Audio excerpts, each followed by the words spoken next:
வணக்கம் ஃப்ரெண்ட்ஸ், இது எங்கள் அம்மா வீடு. எங்கள் அம்மா வீட்டுக்கு வந்திருக்கேன். பாருங்கள், ரொம்ப நாள் கழித்து நான் இங்கே வந்திருக்கேன். ஏன்னா எனக்கு உடம்பு சரியாதனால இப்போ தான் நான் வந்திருக்கேன். ஒரு 5 இயர்ஸாக நான் வராமல் இருந்தேன். இப்போ கொஞ்சம் உடம்பு நல்லா இருக்கிறனால சரின்னு இங்கே வந்திருக்கேன். இங்கே தான் நான் சின்ன பிள்ளையில வளர்ந்த இடம். நல்லா ஜாலியாக இருக்கும். பக்கத்தில் பார்த்தீங்கன்னா மலை கோயில், சிவன் கோயில் இருக்குது. சிவன் கோயில் இருக்கார், சிவன் இருக்கிறாரு. பார்த்தீங்கன்னா அவரை இன்னொரு வீடியோவில் நான் காட்டுறேன். ரொம்ப கிராண்டாக நல்லா இருப்பார். இங்கே பாருங்கள், சீதா கன்று இப்போ தான் இங்கே வந்து இப்போ தான் பூ விட்ருக்கு. கொஞ்சம் காய் 2 காய் வச்சுருக்கு. நிறைய காய் இங்கே பிஞ்சு பிஞ்சாக இருக்குது. ஆனால் இப்போ கொஞ்சம் பெருசாக இருக்குது. இது 2 மட்டும்தான். நிறைய மரங்கள் நிறைய இருந்தது. எல்லாம் மழை வராமல் கொஞ்சம் காஞ்சு போயிடுச்சு. இப்போ தான் கொஞ்சம் கொஞ்சம் உண்டு பண்ணியிருக்காங்க. இப்போ தான் கொஞ்சம் வளருதாட்டிருக்கு.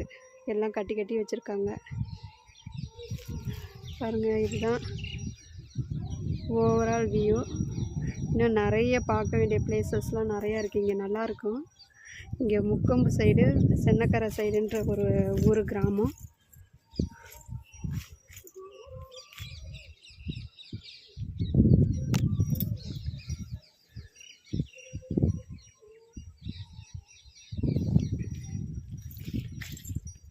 வாங்க, கிணத்துல எவ்வளோ தண்ணி இருக்குன்றதை பார்ப்போம். எங்கள் மாடு மேய்ஞ்சிட்ருக்கு. இவங்க தான் வந்து கன்று போட்டிருக்காங்க. அந்த கன்றுக்குட்டியை பார்க்கறதுக்கோசரமே நான் பிள்ளைங்களை கூட்டிகிட்டு வந்தேன். ஏன்னா அவங்கெல்லாம் வந்து வில்லேஜ் சைடு வந்து சின்ன பிள்ளையில வந்திருக்காங்க. பெருசானோன்னு வந்ததில்லை. நல்லா விவரம் தெரிஞ்ச பிறகு வந்ததில்லை. இப்போ தான் வராங்க. அதனால் கூட்டிகிட்டு வந்து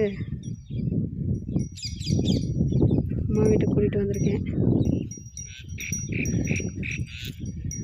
அங்கே கிணறு தான். எவ்வளோ தண்ணி இருக்குன்னு பார்க்கலாம்.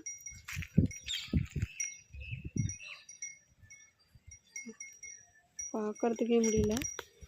அங்கே தான் ஸ்டெப்பு படிக்கட்டு இருக்குது. அதனால் இறங்கி கிணத்த காட்டுறேன்.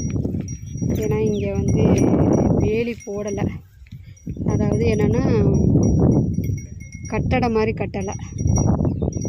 ஒரு சேஃப்டியான இதில் கொஞ்சம் லைட்டாக இருந்தாலும் சரிங்கிட்டு விழுந்துற மாதிரி தான் இருக்குது. ஆனால் ஸ்ட்ராங்காக தான் இருக்குது. பட் கொஞ்சம் அந்த ஓரத்தில் எல்லாம் நிற்கக்கூடாது. எப்போ வேணாலும் சரியலாம். அதனால் நம்ம இங்கே ஓவர் வியூவை காட்டுறேன்.